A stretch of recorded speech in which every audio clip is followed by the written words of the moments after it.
नमस्कार मित्रांनो, मी रोहित बापट. माझ्या यूट्यूब चॅनलवर तुम्हा सगळ्यांचं स्वागत. मित्रांनो, नुकतंच आपण आरती प्रभू यांचा जन्मदिन साजरा केला.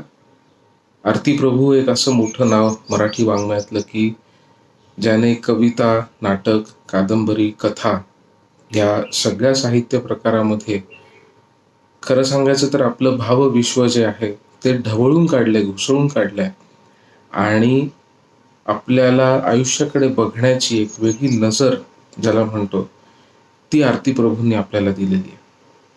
तर त्यांनाच एक अभिवादन म्हणून, त्यांची आठवण म्हणून त्यांच्या एका कवितेचं रसग्रहण आज आपण करणार आहोत. कवितेचं नाव आहे मरण माडी. त्यांच्या दिवे लागण या कविता संग्रहातील ही कविता आहे मरण माडी. माडी म्हटलं की आपल्याला बरेचदा वारांगणेकडे जाणारी माडी किंवा ज्याला आपण एक वाईट जागा समजतो, अनैतिक अशी ती एक जागा असते. माडीवर जाणं हे काही फार चांगलं लक्षण समजलं जात नाही. फार नाही, अजिबातच चांगलं लक्षण समजलं जात नाही. त्यामुळे या कवितेबद्दलचा विचार या शीर्षकापासून सुरू झाला की माडी का म्हणावं. कविता मरण माडी, मरणाची माडी असं का म्हणायचं. आता हे माझं आकलन झालं, हे मी काही कुणाचं वाचून किंवा असं नाही म्हणत आहे मी, पण माझ्या डोक्यात जे चक्र सुरू झालं ते या शीर्षकापासून झालं. माडी का मरण माडी हा काय शब्द आहे. आणि माडी अर्थात जर तुम्ही सोज्वळ अर्थ जर घेतला तर माडी म्हणजे वरचा एक मजला असतो ज्याच्यावरती तुम्ही जाता. तर हे ठीक आहे, स्वर्गात जातो माणूस मेल्यानंतर, तिकडे जातो वगैरे, त्यामुळे तो जिना चढून आपल्याला जायचं आहेच आहे तिकडे, हे अर्थ मी समजू शकतो. पण माडी हा शब्द ऐकल्यानंतर आणि त्याचे जे संदर्भ आहेत, सामाजिक संदर्भ जे आहेत त्याचे आपल्या भाषेमध्ये, आपल्या समाजामध्ये, वाममार्ग ज्याला आपण म्हणतो ते. पण त्याच्यानंतर एक फार लोकप्रिय गाणं आहे, मुकद्दर का सिकंदर. त्याच्यामधल्या काही ओळी आठवल्या आणि मग काही क्षणांसाठी वाटून गेलं की अरे असं असू शकतं कदाचित. तर त्या ओळी काही अशा आहेत की जिंदगी तो बेवफा है एक दिन ठुकराएगी, जिंदगी तो बेवफा है एक दिन ठुकराएगी, मौत महबूबा है अपने साथ लेकर जाएगी. जर मरण ही तुमची प्रेयसी असेल, मरण ही जर तुमची माशुका असेल, आणि मरण कोणालाही नको असतं, नको असलेली गोष्ट, नको असलेली व्यक्ती ही जर तुमची प्रिय व्यक्ती असेल, तुमचं साजण असेल, तर त्याचा कुठे ना कुठे एक चित्र डोळ्यासमोर जे येतं ते असं की गावाच्या वेशी बाहेर त्या व्यक्तीचं एक घर आहे किंवा वेशी बाहेरच्या वाड्यामध्ये वरच्या मजल्यावरती कुठेतरी ते घर आहे आणि तिथे लपून छपून जायला लागतंय. आणि मरणाच्या दिवशी तुम्ही राजरोसपणे जाता, कारण की समाजापासून तुमची ताटातूट होणार हे निश्चित आहे. तर त्या मरण माडीवरती माणूस चाललेला आहे. मौत मेहबूबा आहे, आणि मेहबूबा आणि लग्नाची बायको या खूप भिन्न गोष्टी आहेत. अर्थात मेहबूबा लग्नाची बायको होऊ शकते, पण ज्या पद्धतीने हा शब्द आलाय, मला नाही वाटत की ते लग्नाच्या बायकोशी निगडीत असावं. मला हा शब्द ऐकून जसं मी म्हणालो की या दोन पंक्ती आठवल्या, त्याच्यानंतर अमर प्रेम हा चित्रपट आठवला. ती जी माडी आहे, मला ती माडी इथे दिसते, आणि मरण जे आहे ती व्यक्ती आहे ज्याच्याकडे जायचंय, जगाला नको असलेली, पण तिच्याकडे तुम्हाला जायचंय. तर आधी कविता वाचू. मरण माडी. चाल बाबा चाल पुढे, मोज तुझे तूच तडे. चाल बाबा चाल पुढे, मोज तुझे तूच तडे. मन नुसता एक तवंग, निष्ठुरपणे फुंकून बघ. मन नुसता एक तवंग, निष्ठुरपणे फुंकून बघ. दिसेल खरे कडू जग रंगाविना सोलीव ढग. दिसतील झाडे लाकडाची दुखतील हाडे चुन्याची. दिसतील झाडे लाकडाची दुखतील हाडे चुन्याची. पावले तुझी कातड्याची मरणमाडी चढायची. एक एक पायरी जिन्याची पावलो पावली विरत जाय. एक एक पायरी जिन्याची पावलो पावली विरत जाय. मागे फिरू नकोस बाबा कुठे ठेवशील दरीत पाय. मागे फिरू नकोस बाबा कुठे ठेवशील दरीत पाय. चाल बाबा चाल पुढे मोज तुझे तूच तडे. 2 जून 1961 सालची ही कविता आहे. तर आपण ही कविता समजून घ्यायचा प्रयत्न करू. अशी ही माडी आहे आणि त्या संदर्भाने मी ही कविता बघतो, तर त्या संदर्भामध्ये मी रसग्रहण करायचा प्रयत्न करणार आहे. पुन्हा एकदा असं काही नाही की हाच योग्य अर्थ आहे, तो अयोग्य अर्थ आहे. कवितेला असं काही नसतं. कवितेकडे बघण्याचे अनेक दृष्टिकोन असू शकतात. याच कवितेकडे कदाचित पुढच्या आठवड्यात मी वेगळ्या दृष्टिकोनातनं बघू शकेन आणि कदाचित आणखीन एक रसग्रहण त्याचं होऊ शकेल, काही सांगता येत नाही. त्यामुळे चूक आणि बरोबर या फंदात न पडता आपल्याला कवितेचा एक रसिक म्हणून त्याचा आनंद घेता येतोय का, त्याच्यामधून काही चित्र डोळ्यासमोर आणता येत आहेत का, त्या भावविश्वामध्ये सामील होता येत आहे का, हा प्रयत्न करू. चाल बाबा चाल पुढे मोज तुझे तूच तडे. स्वतःला मरण एकदा जवळ आलं माणसाला की मग तिकडनं माघार नसते. मरण डोळ्यासमोर दिसत असतं. अनेक जणांना हा अनुभव येतो की मरण दिसत असतं, कोणी थांबू शकत नाही.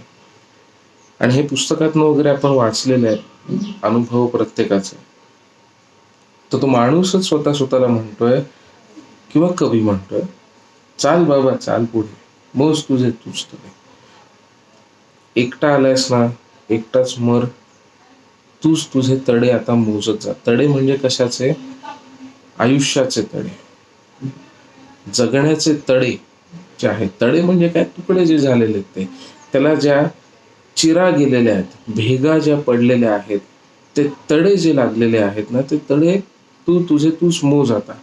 जसं मरणाच्या वेळी आयुष्याचे हिशोब आपण मोजत जातो. जेव्हा तो अंतिम समय येतो तेव्हा आपण ते गणित मांडू लागतो की आपलं आयुष्य शून्यातच गेलं का काही बाकी पण उरतंय आपल्यासाठी म्हणून. तर तो विचार जो आहे की मोज तुझे तूच तडे, तुझा हिशोब तूच मांड. दुसऱ्या कोणाला सांगू नकोस, कारण की तुझ्यासाठी कोणीही येणार नाहीये हे तडे मोजायला आणि तुझ्या बरोबर तो हिशोब मांडायला. आणि तुझ्या हिशोबाचं आयुष्याचं काय झालं हा विचार करायला कोणी येणार नाही. बाबा तुझं तूच चाल. मरणमाडीत चाललायस ना, मरणमाडीवरच जायचं ना तुला, तुझं तूच चाल. समाज, लोक, गणगोत, मित्र मैत्र कोणी मदतीला येतील, बरोबर येतील, याची अपेक्षा ठेवू नकोस. तू तुझा त्या माडीवर जा. मन नुसता एक तवंग. मनाचं काय आहे? मन जोपर्यंत तुम्ही जगाचं चांगलं करत असता तोपर्यंत तुम्ही चांगले असता. जोपर्यंत तुम्ही स्वतःच्या मनाप्रमाणे वागता तेव्हा तुम्ही वाईट होऊन जाता. त्यामुळे मन असं काय हे नाही. मन तर नुसता एक तवंग आहे. मनाचं काय आहे? जग आणि वास्तव हेच खरं आहे. जसं सरते शेवटी पोटाची खळगी महत्वाची, तिथे नीती आणि अनितीचे कुठले नियम चालत नाही. तसंच आहे ना हे. मनाचं काय? मन नुसता तवंग. तो एक तवंग आहे आयुष्याच्या वरती, तुमच्या विचारांवरती आलेला एक तवंग, एक थर आहे. तवंग म्हणजे बारीक थर. तेलाचा तवंग म्हणतो ना पाण्यावर जो येतो, तसा तो तवंग आहे. त्या विचारावर, त्या आयुष्यावर चढलेला एक थर आहे देवाने दिलेला. बस. बाकी कुडी देह हे तर मूळ गाभ्याचा प्रश्न आहे हा. आणि जग ह्याच्यावरच चाललेलं आहे. जग तुमच्या मनावर चाललेलंच नाही. निष्ठुरपणे फुंकून बघ दिसेल खरे कडू जग. आता हे जे आहे ना मनाचं, मी मगाशी म्हटलं ते, कुठे तुम्ही मन आणि हे ते करत बसले. कुणाचं मन सांभाळणार? स्वतःचं? दुसऱ्यांचं? कोणाचं मन सांभाळायचं? कधीतरी ते तवंग जो आहे ना त्याच्यावरती फुंकर घालून बघ. आपण बघितलं असेल तेलाचा किंवा कशाचा तवंग जर पाण्यावर आला असेल आणि तुम्ही जर फुंकर मारली तर तवंग बाजूला होतो आणि आतमध्ये काय ते डोकावून बघता येतं. आणि जेव्हा तो मनाचा तवंग तुम्ही बाजूला काढाल निष्ठुरपणे, मनाला काय आपण खूप घाबरतो, मनाला दुखू नये, मनाला वाईट वाटू नये, आपल्याला वाईट वाटू नये म्हणून आपण स्वतःला कधी कधी फसवतो. पण कधीतरी जेव्हा तुम्ही ठरवाल हे की आता स्वतःला फसवायचं नाही, तेव्हा निष्ठुरपणे फुंकून बघ, दिसेल खरे कडू जग, रंगाविना सोलीव ढग. जेव्हा तू फुंकर मारशील तेव्हा तुला कळेल की तुझ्या आतमध्ये ते जे खरं आणि कडू जग जे आहे ना ते कसं आहे. आपण एक मुलामा चढवलाय ना आयुष्याला, आपण कधी खरं बोलतच नाही. आणि हे जे जगणं जे आहे, जग जे आहे की ज्याने तुम्हाला खरं तर पिळून सोलवटून काढलेलं आहे. जसं ऊसाच्या त्या घाण्यामधून त्या दोन दातांमधनं जसा ऊस जसा काढला जातो ना आतमधनं, सगळा रस बाहेर निघतो आणि बाहेर जे पडतं ती चिपाडं असतात की ज्याच्यातनं रस आहे, त्याचं फक्त खाद्य होऊ शकतं, नाहीतर खत होऊ शकतं, त्याचं बाकी विशेष काही होत नाही. तसं तुमचं होतं, तुम्ही त्या चिपाडाप्रमाणे झालेले असतात. त्या मनाला वाईट वाटू नये म्हणून अनेक गोष्टी तुम्ही खोटं बोललेले असतात, स्वतःशीच अनेक गोष्टी लपवलेल्या असतात. ते जरा मनाचं थोडं बाजूला केलं ना, तो तवंग निष्ठुरपणे, निष्ठुर हा शब्द किती सुंदर वापरलाय. स्वतःशी खरं बोलण्यासाठी निष्ठुर होणं खूप गरजेचं आहे. स्वतःला जितकं तुम्ही काळजी करत बसाल तितके तुम्ही स्वतःशी खरं नाही बोलू शकणार. निष्ठुर व्हावं लागतं. सत्य सांगायचं असेल तर निष्ठुर व्हावं लागतं. सत्य निष्ठुर आहे, वास्तव निष्ठुर आहे, कोणीच काही करू शकत नाही. दिसेल खरे कडू जग, रंगाविना सोलीव ढग. रंगाविना म्हणजे काय? पांढरे फिकट. हे पांढरे ढग कोणाच्याच उपयोगाचे नसतात, बरोबर ना? ढग, पाऊस कुठल्या ढगांमुळे पडतो? काळ्या ढगांमुळे, गडद ढगांमुळे. पांढऱ्या ढगांचं करायचं काय? पांढऱ्या ढगांचं करायचं काय? तसे हे रंगाविना सोलीव ढग तुला दिसतील. अनेक सजवलेल्या गोष्टी, अनेक मिळवलेल्या गोष्टी, अनेक जमणारी माणसं, अनेक जमवलेली माणसं, शेवटी त्या रंगाविना ढगांसारखी दिसतील. ती आपली दिसायला चांगली आहेत, नाही असं नाही. निरभ्र आकाशावरती दिसणारे पांढरे ढग हे दिसायला चांगले असतात, पण ते कोणाच्याच उपयोगाचे नसतात. ते तुझ्याही उपयोगाचे नाहीयेत. चाल बाबा चाल पुढं, मोज तुझे तूच तडे. चाल बाबा चाल पुढे, मोज तुझे तूच तडे. नुसता एक तवंग आहे मन, मना निष्ठुरपणे फुंकून बघ, दिसेल खरे कडू जग, रंगाविना सोलीव ढग. हे रंगाविना सोलीव ढग आहेत. निरर्थकपणा जो आहे ना तो जवळ येईल तुमच्या. म्हणजे खरोखरीच त्याला म्हणतात की 6 inches in front of you, तुमच्या समोर येईल की सत्य काय. आणि मग तुला कळेल की आपापले तडे मोजणंच बरं होतं, कारण की बाकी आपल्या हातात आता काहीच उरलेलं नाही. हे सगळं आयुष्यात होऊन गेलं. दिसतील झाडे लाकडाची, दुखतील हाडे चुन्याची, पावले तुझी कातड्याची, मरणमाडी चढायची. दिसतील झाडे लाकडाची. झाडाचं आपण वाटेल तितकं कौतुक करावं, हरकत नाही, पण शेवटी प्रत्येक झाडाचं होतं काय सरपण. झाड जेव्हा मरतं तेव्हा त्याचं लाकूडच उपयोगी पडतं, बाकी त्या झाडातून होण्यासारखं काही नाही. नाहीतर मग त्याला वाळवी लागते आणि त्याची माती होऊन जाते. पण जग त्याचं माती होऊ देत नाही ना, नैसर्गिक प्रक्रिया सुद्धा होऊ देत नाही, कारण की जगाला शेवटी पैसा कमवायचा आणि जगायचंय, पोटाची खळगी भरायची. झाड मेलं रे मेलं की पहिली गोष्ट म्हणजे त्याचं लाकूड जे आहे ते लाकूड गोळा करा. तसं तू जेव्हा मरशील तेव्हा लोक तुझं काय होतं काय नाही हे नाही बघणार, तुझा फायदा होतोय का नाही तितकंच बघतील. जर फायदा होणार असेल तर लाकडासारखा विकतील, फायदा होणार नसेल तर जंगलामध्ये जसं झाड पडलेलं असतं त्याला वाळवी लागते आणि सरते शेवटी त्याची माती होते, तसं तुझं होणार, बाकी काही होणार नाही. दिसतील झाडे लाकडाची, दुखतील हाडे चुन्याची. हाडं चुन्याची, कॅल्शियम. चुना काय, कॅल्शियम. आता गमतीचा भाग असा आहे की विज्ञान सुद्धा कधी कधी कवितेत आमच्या येतं. आम्ही कवी मंडळी जरा विचित्र होते या बाबतीमध्ये. दुखतील हाडे चुन्याची, पण चुना म्हटलं की आणखीन सुद्धा काही गोष्टी डोक्यात येतात. आता हे झाडांचं झालंच, त्याचा शेवटचा उपयोग हाच. दुखतील हाडे चुन्याची, कॅल्शियम साठी तर आहे, पण चुना म्हटलं की खायचा चुना पण असतो आणि लावायचा चुना देखील असतो.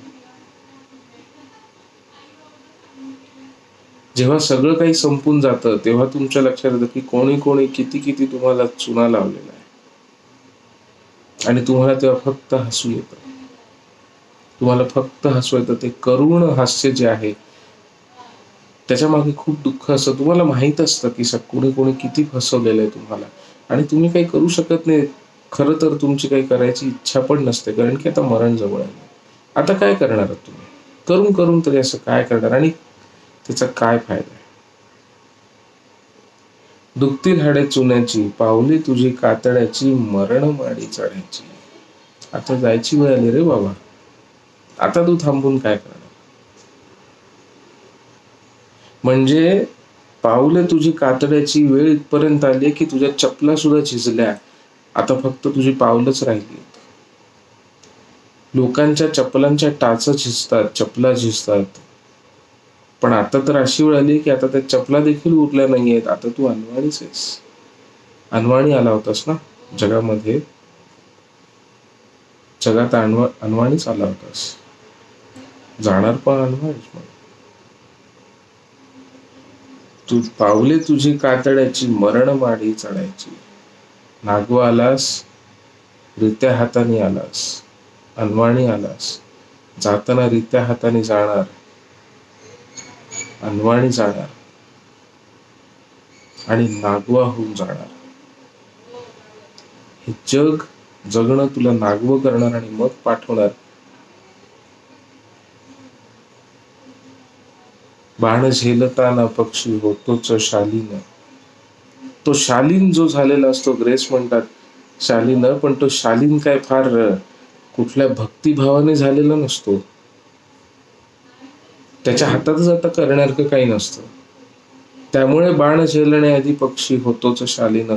काय करू काय शकतो अजून पक्षी? मरण समोर दिसतंय, मरणमाडी चढायची आहे, आणि आता तुमची पावलं सुद्धा जी आहेत त्याच्यात चपला देखील राहिलेल्या नाही आहेत. सगळं काही झिजून गेलंय, सगळं कष्ट करून झालेले आहेत, बाकी काहीही उरलेलं नाहीये तुमच्या हातामध्ये.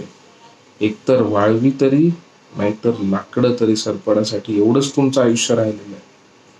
आणि बाकी आधी त्यांनी सांगितलेलं आहे की तुम्ही फुंकर घालून बघ एकदा आयुष्यात काय राहिलं तुझ्या.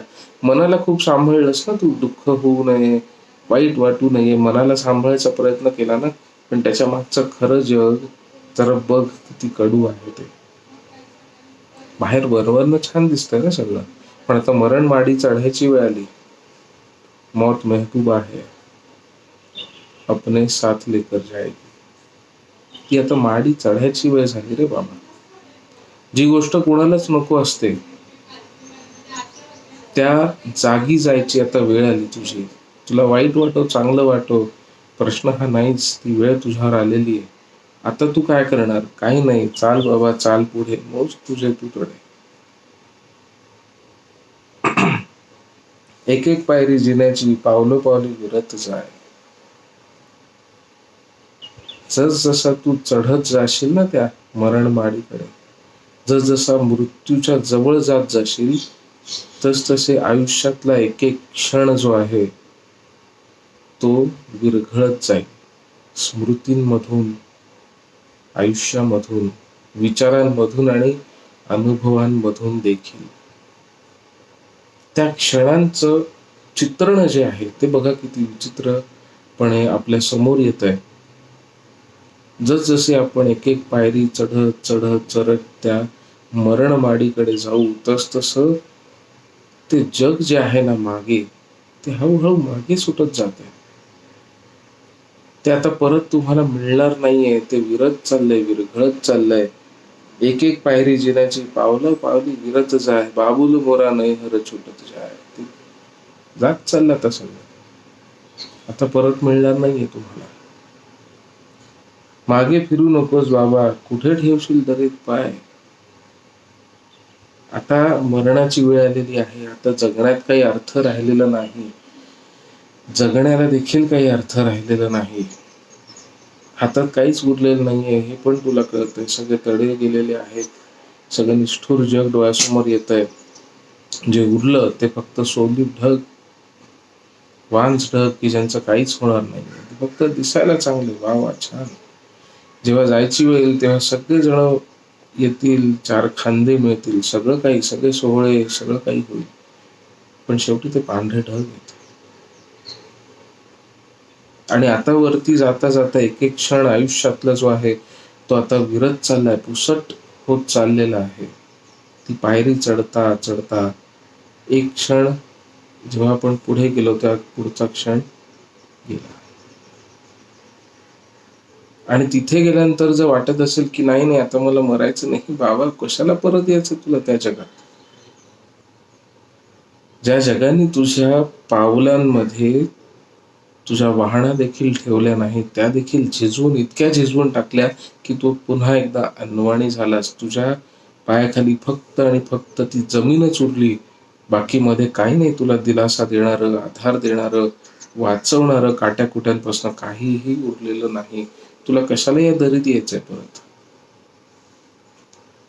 त्यामुळे मग आरती प्रभू म्हणतात, मागे फिरू नकोस बाबा, कुठे ठेवशील दरीत पाय. कुठे तू परत येणार आणि कधी काय परत तुला ते दुःख सगळं अनुभवायला मिळणार. कदाचित असंही म्हणायचं असेल की जन्म मृत्यूचं जे चक्र आहे ही एक प्रकारची प्रार्थना देखील होऊ शकते की बाबा रे, मोक्ष मिळवून टाक एकदाचा. जर मिळत असेल तर मोक्ष मिळवून टाक, परत जन्म घेऊ नकोस. परत तू जन्म घेऊन येणार, परत हेच दुःख. मोक्ष मिळत असेल घेऊन टाक, परत येऊ नकोस.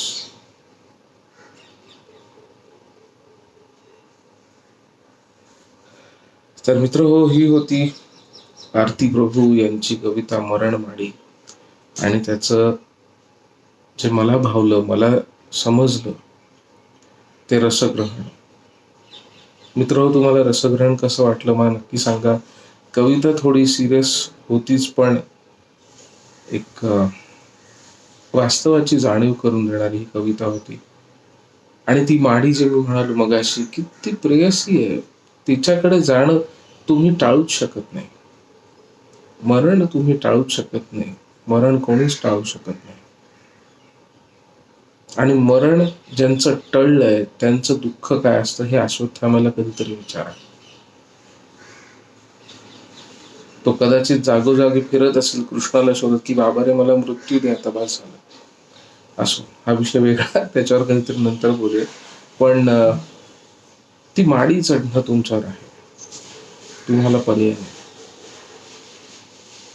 आणि याच्यात लाज वाटणं देखील, वाटण्यासारखं देखील काय आहे.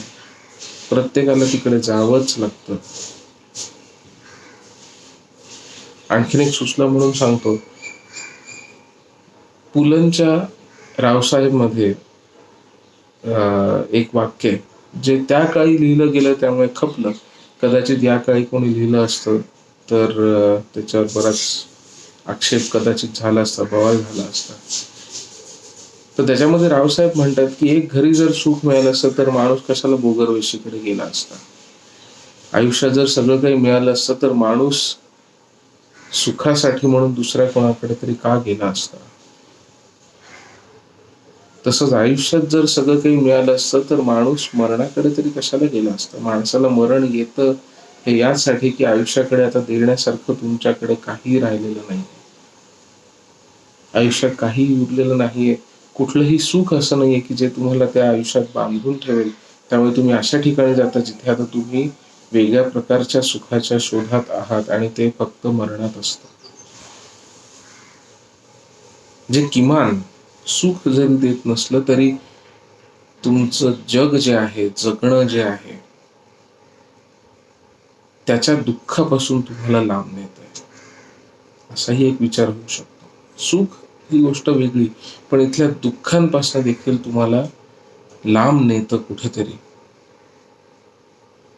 हे रावसाहेबांचं वाक्य पुलंच्या त्या ह्याच्यातलं की एक घरी सुख मिळालं असतं तर कशाला गेलं असतं, म्हणून हे माझं वाक्य नाही. पण ओघामध्ये मला ते वाक्य आठवलं की पुलंचं वाक्य जे आहे तसंच मरणाचं पण आहे. माणूस मरण का निवडतो? जगायचा कंटाळा आलेला असतो कधी कधी. कधी कधी कंटाळा येतो माणसाला. आणि कधी कधी आता त्याच्यासोबत दोन गोष्टी आहेत. जगण्याचा कंटाळा येतो म्हणून मरण पत्करणं, आणि जगण्याच्या दुःखापासून दूर जाण्यासाठी पर्याय नाही म्हणून मरणाकडे जाणं सूक्ष्म आहे, पण त्यात फरक आहे. असो. तर मित्र हो, ही होती आरती प्रभू यांची मरणवाडी ही कविता. दिवे लागण या त्यांच्या कविता संग्रहातली ही कविता होती. तुम्हाला रसग्रहण कसं वाटलं मला नक्की कळवा. तुम्हाला जर काही वेगळं सुचवायचं असेल किंवा वेगळा विचार डोक्यात असेल तर तोही मला कळवा. आवडला असेल तर लाईक करा आणि शेअर देखील करा. पहिल्यांदा जर तुम्ही हा व्हिडिओ बघत असाल माझ्या चॅनलवरती तर एकदा माझ्या चॅनलला देखील भेट द्या. आणि याआधी मी अनेक कवितांचं रसग्रहणाचे व्हिडिओज अपलोड केलेले आहेत, ते देखील जरूर बघा. तर मित्र हो, पुन्हा भेटू. पुन्हा कुठली तरी कविता घेऊन किंवा कथा घेऊन किंवा आणखीन कुठला तरी विषय घेऊन. तोपर्यंत धन्यवाद.